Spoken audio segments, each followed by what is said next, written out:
Existem pessoas que passam a vida tratando doenças, outras passam a vida tentando entender pessoas.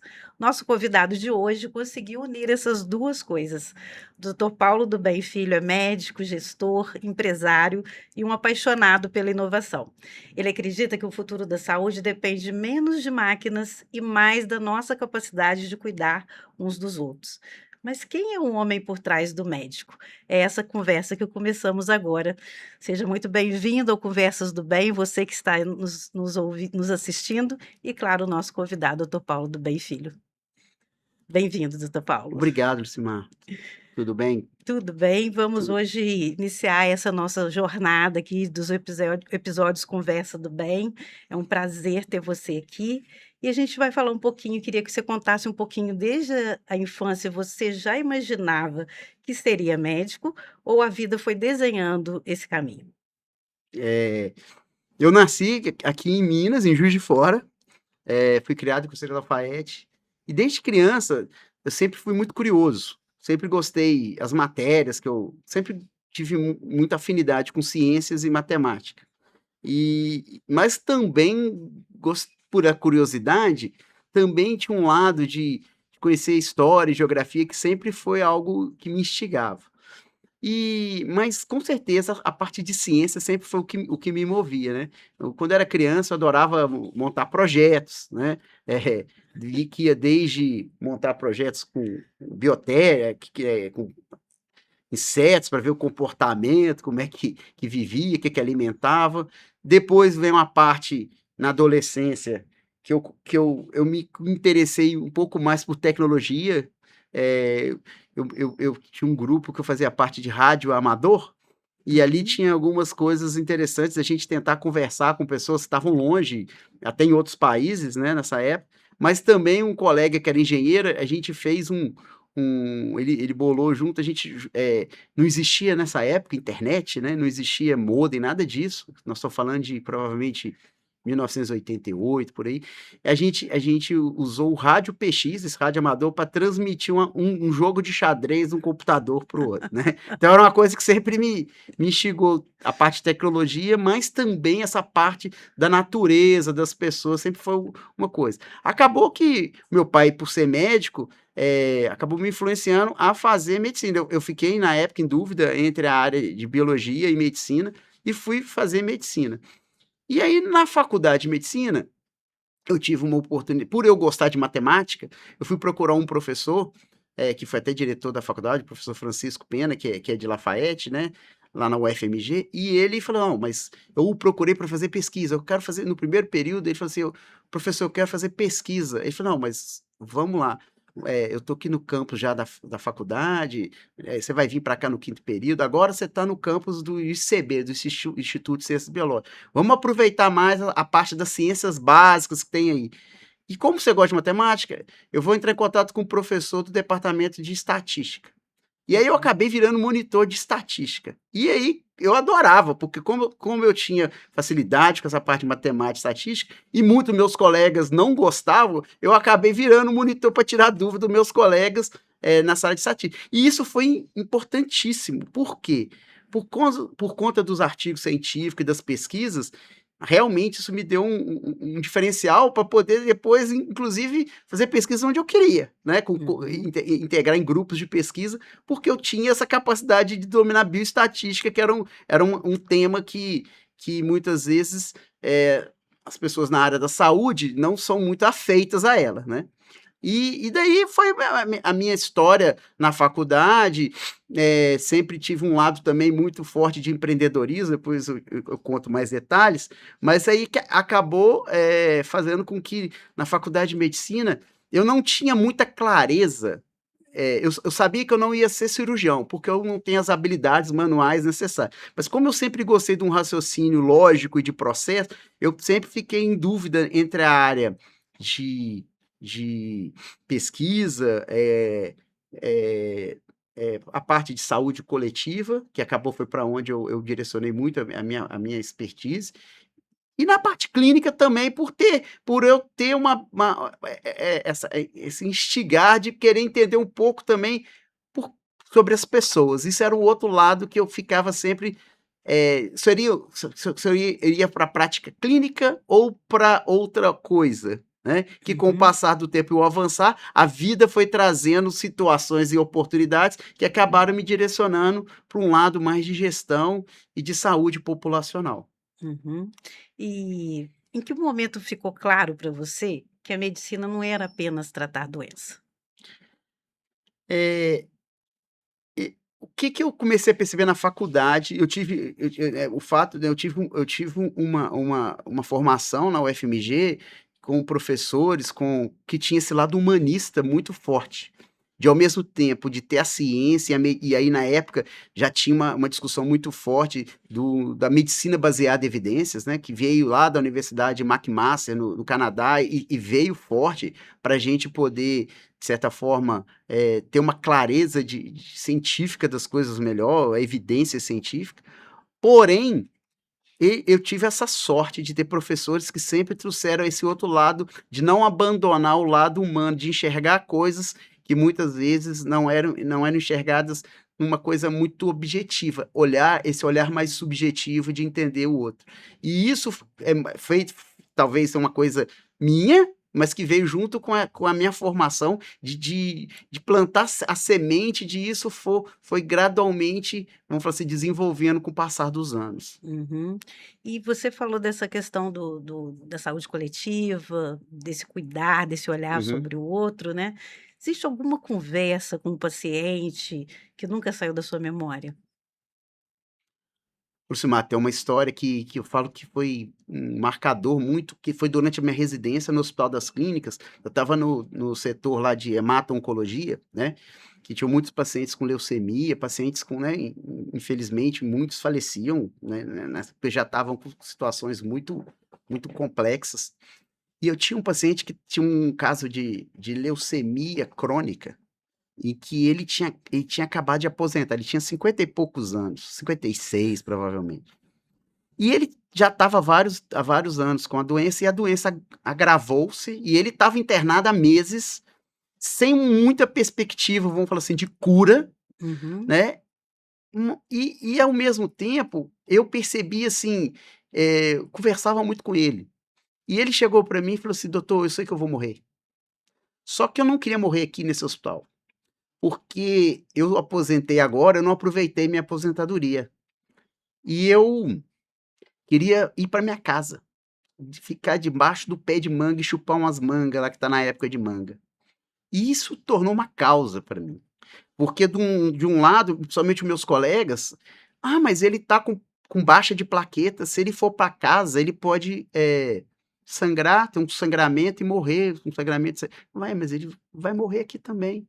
E eu levantei essa causa e fui discutir. Na época, um dos preceptores do departamento lá era um professor, autor de livro, que uma referência, que era o professor Mário Lopes.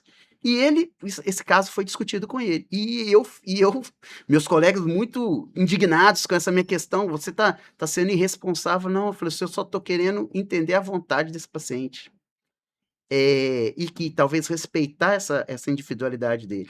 E a gente conseguiu, o professor concordou, falou: "Não, vamos dar alta para ele, vamos fazer ele ver". Ele morava não muito longe de Belo Horizonte, ele poderia vir toda semana, tinha um risco, mas e o benefício, né. E aí, ele foi para casa dele, chupou a manga debaixo da árvore, e ainda viveu uns 6 meses. Provavelmente, se ele tivesse ficado no hospital, não dá pra gente saber, né, o "se" não existe, mas talvez não teria vivido semanas, né. Então uhum, isso foi uma coisa que me fez repensar muito a medicina. De um lado tem um lado racional, um lado científico, mas tem um lado humano, ou que vai além disso, talvez até espiritual, de algumas coisas que fazem diferença. E acho que é um pouco disso que agora eu já, nesse passado muitos anos, essa história, ela me emociona, porque ali tinha um marco, alguma coisa que fez muita diferença na minha forma de ver o mundo, né. uhum. E isso é lindo, né, porque esse aprendizado que a gente tem com o outro, que é uma coisa que se defende hoje muito isso, né, essa valorização da individualidade, mesmo a gente falando de saúde coletiva, da gente olhar para esse sujeito Exato, de direitos, exato. né. Bom, nós estamos enfrentando aí um momento de saúde mental, né, muito diferente de tudo que a gente já experimentou, parece que as dores invisíveis estão cada vez mais visíveis, né. E eu queria que, você falasse um pouquinho, você acha que a gente está adoecendo mais ou apenas falando mais sobre isso? Eu acho que são as 2 coisas. Mas a gente está adoecendo do ponto de vista de saúde mental, a gente está adoecendo mais, a incidência de condições de transtornos mentais, né, que é o nome correto, né, para essas condições, elas estão aumentando. Por exemplo, o Brasil é o país do mundo com o maior índice de ansiedade, né, isso é e outras condições também. O mundo inteiro tem passado por uma transformação, tecnológica, uma transformação de estilo de vida, dos relacionamentos interpessoais, que de certa forma estão agravando ou aumentando a predisposição ao desenvolvimento desses transtornos. Por outro lado também, a gente tem, ainda um estigma muito grande na nossa sociedade em relação ao transtorno mental. Muitas vezes isso é visto como fraqueza, isso é visto como algo que não existe, as pessoas postergam ou negam os sintomas, às vezes, em fases iniciais, e aí manifesta lá na frente numa situação muito pior, né. Uhum. Então a gente tem essas 2 eu enxergo e aí ao mesmo tempo a gente começa a falar um pouco mais sobre isso, né, as redes sociais ajudam isso, porém também geram outros problemas, tá cheio de gente fazendo autodiagnóstico ou diagnósticos estão sendo feito muito tem, vamos falar assim, uma epidemia de algumas situações, TDAH, por exemplo, Uhum. muitos casos que as pessoas estão alegando que tem, por exemplo, TDAH, não tem TDAH, né, então precisa realmente de mais, precisão ou de mais profundidade nos diagnósticos, até porque, diferentemente de outras condições de saúde, que tem exames laboratoriais de imagem, a questão do transtorno mental muitas vezes não vai ter essa imagem, então depende muito de, claro, de um profissional ou de profissionais que utilizem metodologia científica para avaliar, mas tem aí e eu acho legal que a questão do autismo, por exemplo, hoje é transtorno do espectro autista, quer dizer, as coisas são espectrais na maioria das vezes, não só em Uhum. relação ao autismo, mas a vários outros transtornos mentais, tem espectros, então é importante ter essa capacidade, essa habilidade de fazer um bom diagnóstico e de propor os tratamentos adequados. E aí entra uma coisa que a gente pode falar um pouco mais à frente, como é que é esse tratamento ou a parte tanto de prevenção quanto de tratamento em transtornos mentais, porque muitas vezes eles estão associados também a distúrbios orgânicos.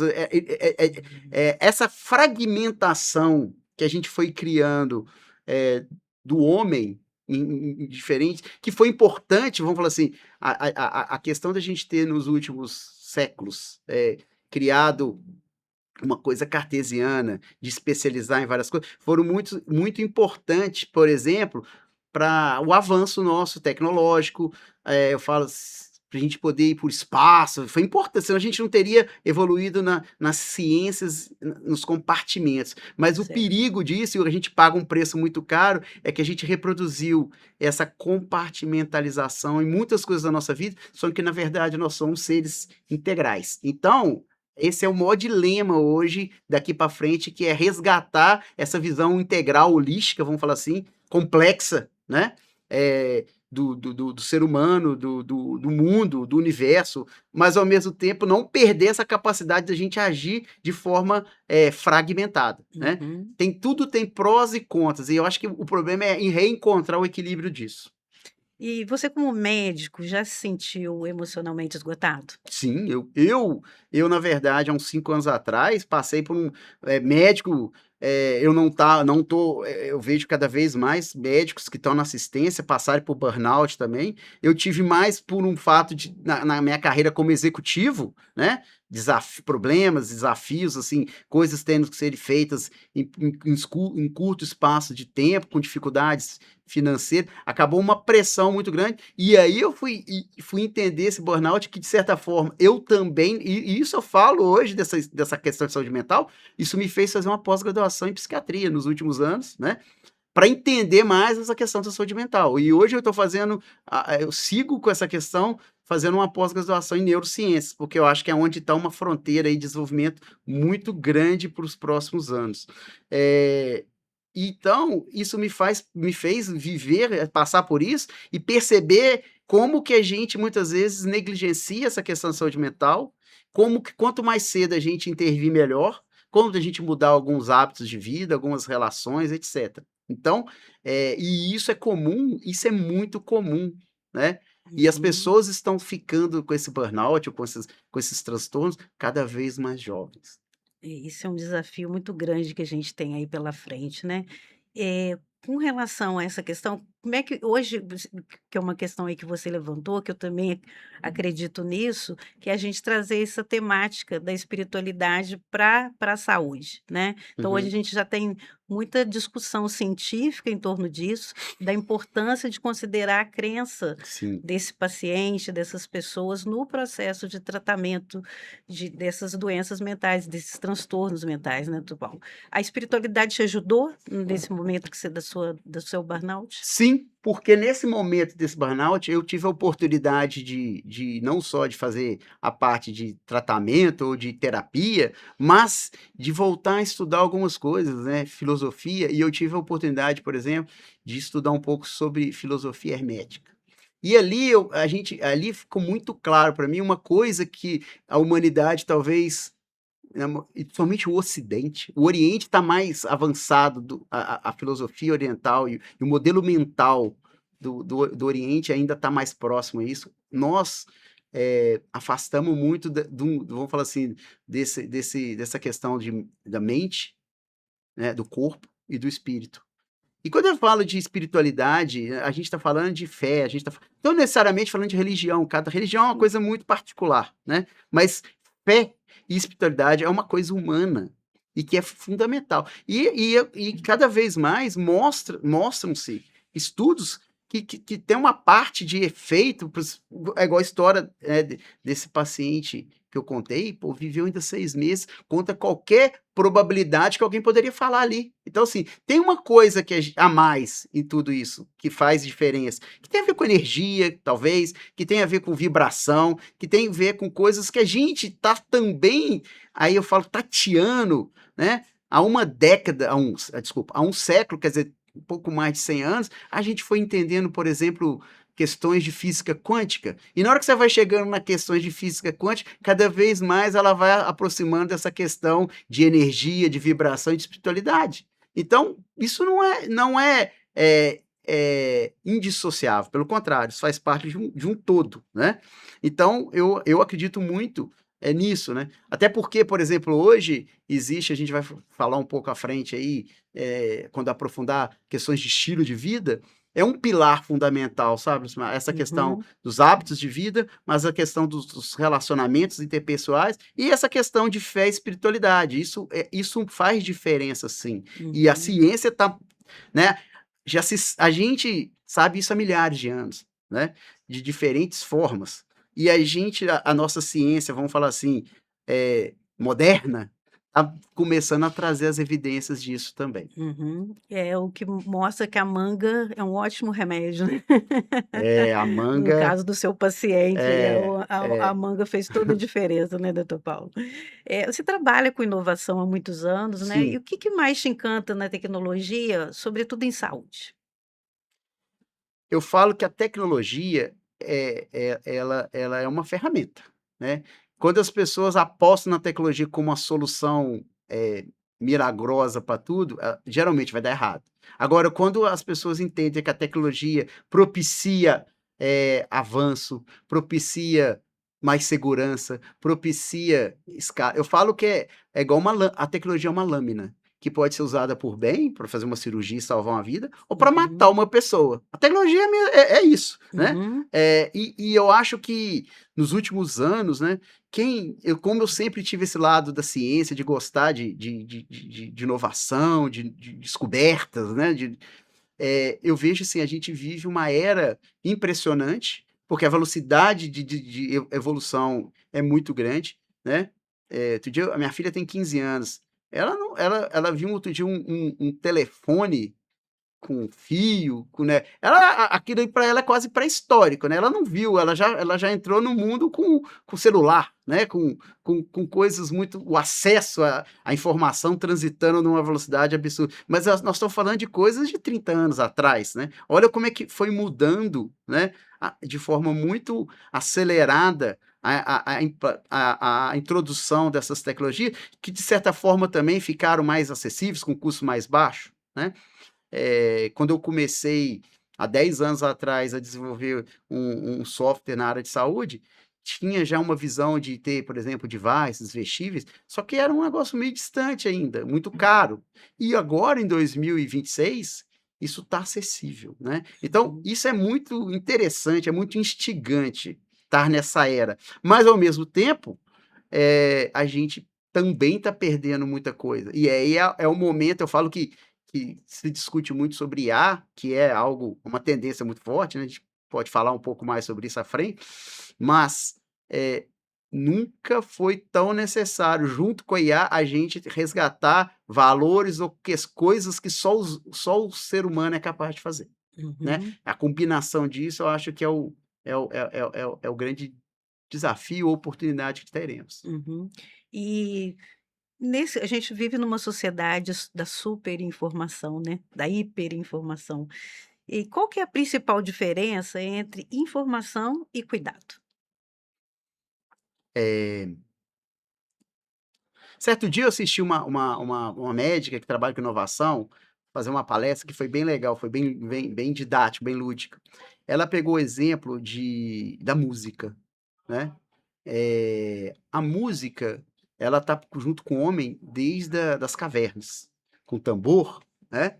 E ela foi mudando, né? A gente teve os instrumentos musicais sendo aperfeiçoados, depois a gente teve lá o gramofone, quer dizer, a gente conseguiu pela primeira vez gravar alguma coisa para ser reproduzida. Depois a gente vamos avançando aí, a gente foi passando pelo quem lembra aí do disco, depois do disco de vinil veio a fita cassete, depois colocaram num CD, né, lido a laser, depois desconstruíram o físico e já começaram a ir pro virtual, aí veio o iPod, chegou agora, a gente escuta música como, né, por exemplo, no Spotify, quer dizer, a música é uma necessidade humana, ela vai sempre continuar existindo. O meio, a tecnologia que ela é apresentada, ela vai mudar. O Uhum, cuidado, para mim, é uma das coisas humanas mais fortes que nos diferencia, né? Não só os humanos cuidam, né? Os mamíferos, os animais também cuidam, até as plantas cuidam uma das outras. Então, isso é uma coisa da vida que é muito forte. Eu entendo que o cuidar é uma coisa que sempre existiu e sempre vai existir. Só que ela vai se transformar a forma em que você oferta o que você faz, né? uhum, Mas o princípio básico e a forma em que isso é feita, isso nunca vai mudar, porque isso é uma necessidade. uhum. Da essência e do humano, né? Isso, isso. Uhum. Eh, Olhando para o panorama do país e, pela saúde, né, saúde da população brasileira, né, o que mais te dá esperança quando você olha para esse mapa do Brasil? Esperança a gente tem um grande desafio, porque a gente ainda é um país que vive hoje, na verdade, né, uma situação, de tripla carga de doença, que é chamada, a gente tem convivendo ainda as questões das doenças infecto-contagiosas, que diminuíram muito, mas ainda a gente tem situações que ainda, até por questões sociossanitárias, piores do que alguns países desenvolvidos. Então, a gente ainda tem uma incidência de doenças infecto-contagiosas, vamos falar assim, que poderia ser melhor. Uhum, A gente tem e é meio paradoxal, porque a gente tem condição para resolver isso, mas aí falta uma articulação melhor, né?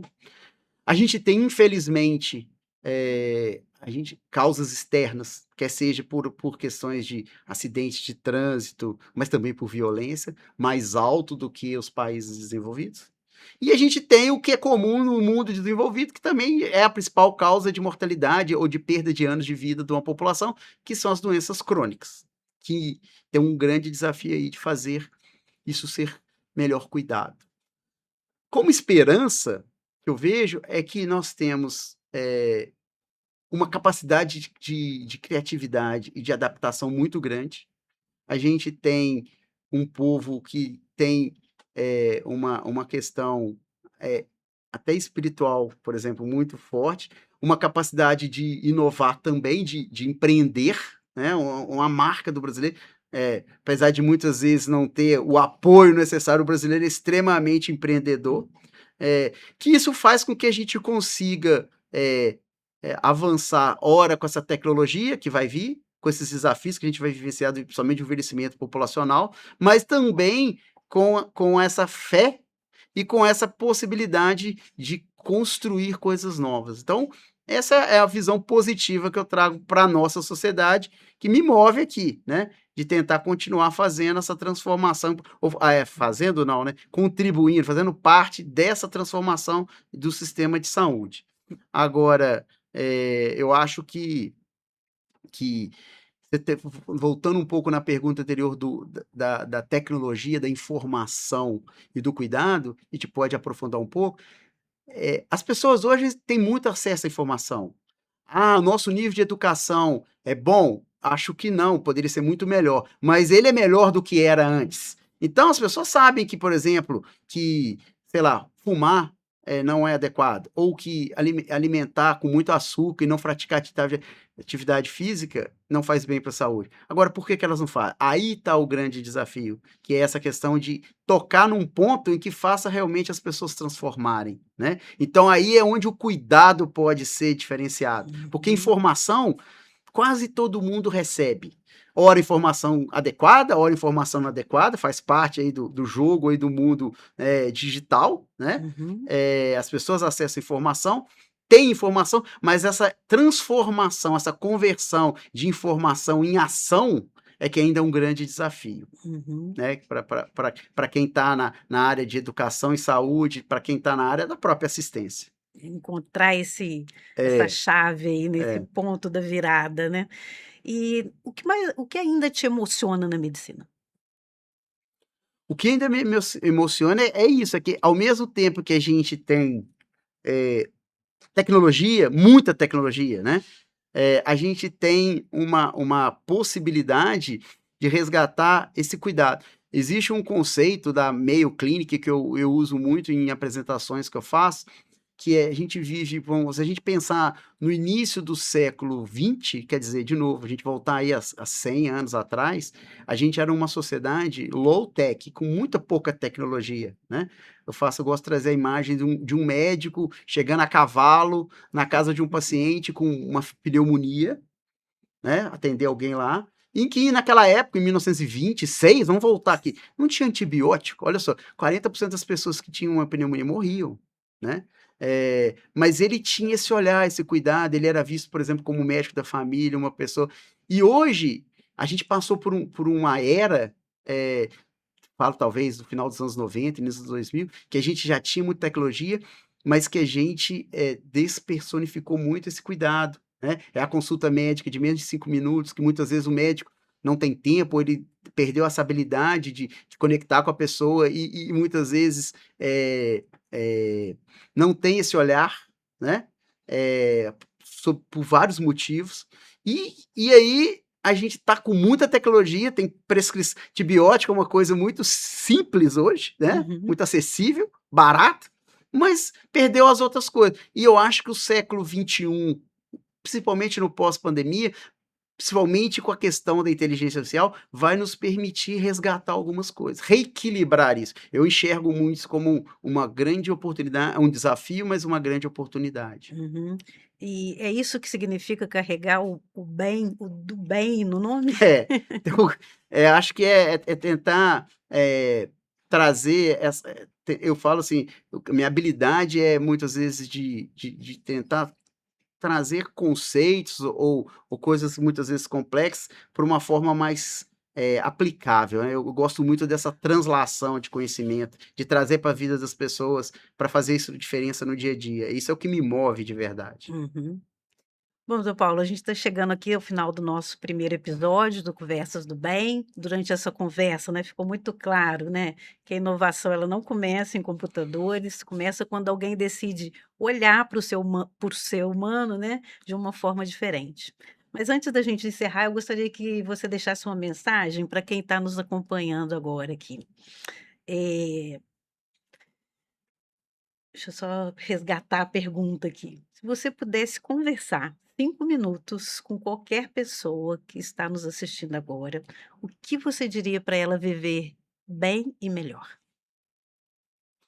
Ô Lucimar, se a gente for ver, os estudos mostram isso há vários anos já, que que faz uma pessoa viver mais, né, uma população viver mais. Assistência médica é importante? Claro que é, só que ela pesa 10% da expectativa de vida da população. 20% é mais ou menos a parte genética.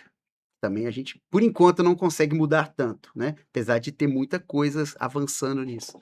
Eh A maior parte tem uma parte ambiental, vamos falar ambiental, que nós estamos falando socioambiental, pesada também, que impacta muito, mas a maior mais de 40% tem a ver com os hábitos de vida. Tem a ver com questões que são aparentemente simples, mas que muitas vezes não são de transformar, de mudar, que tem a ver com o que todo mundo sabe, né, a alimentação adequada, atividade física. Alimentação adequada, pra você ter ideia, eu não sei, né, o pai da medicina, né, o Hipócrates, que todo médico, né, faz o juramento de Hipócrates, ele falava que você é o que você come. Então, quer dizer, não tem nada novo. Nós estamos falando de milhares de anos. Então, alimentação, atividade física, sono, Uhum, adequado, eh, evitar substâncias nocivas como, tabaco, álcool, etcétera. A parte de controle do estresse, que a gente pode falar um pouco mais à frente, né, no uhum, próximo episódio. E relações humanas de verdade. Olha só, isso é um pilar que aqui comunica com essa toda essa questão que a gente falou de espiritualidade. Então isso é um diferente. Não sei se você já assistiu um documentário que tem na Netflix chamado Zonas Azuis. Ali fica muito claro isso, né. uhum, Estudos que fizeram foram pesquisar, locais da Terra onde tinha maior incidência de pessoas com mais de 100 anos. E o que que eles encontraram lá? Tem muito a ver com isso que eu estou falando. Então, se a gente fosse ter uma conversa sobre, saúde, né, a gente teria que muito focar nessa questão dos hábitos. uhum, Claro que a gente precisa ter, sim, claro, assistência médica adequada, a gente precisa de ter hospital, UTI, cirurgia, isso faz diferença também. Mas se a gente não trabalhar nessas causas, né, que tem a ver com saúde, com um conceito mais amplo da palavra saúde, a gente não vai fazer transformar. Então, hoje é o grande desafio é fazer isso acontecer de uma forma, mais, acessível e transformadora, né. Então essa é a mensagem que eu deixo. uhum, Eh, Pra gente, todos os profissionais de saúde ou todo mundo que se interessa por esse tema, não necessariamente o profissional, mas todo mundo se interessa por esse tema, é óbvio, eh, aprofundar mais no conhecer sobre isso e como transformar isso para se tornar, mais saudável. uhum. E aí o autoconhecimento tem um papel fundamental nisso, Muito, né? muito. De descobrir quem que é essa pessoa, né, e Exato, que hábitos são esses que eu isso. preciso mudar ou preciso adquirir, né, novos hábitos. Bom, doutor Paulo, se a gente termina aqui o primeiro episódio do Conversas do Bem, queria te agradecer demais aí pelas ótimas reflexões e dizer para quem está nos assistindo para não perder a próxima edição, quando a gente vai falar sobre a medicina que cura e a vida que adoece. Até lá. Um prazer, muito obrigado. Até lá.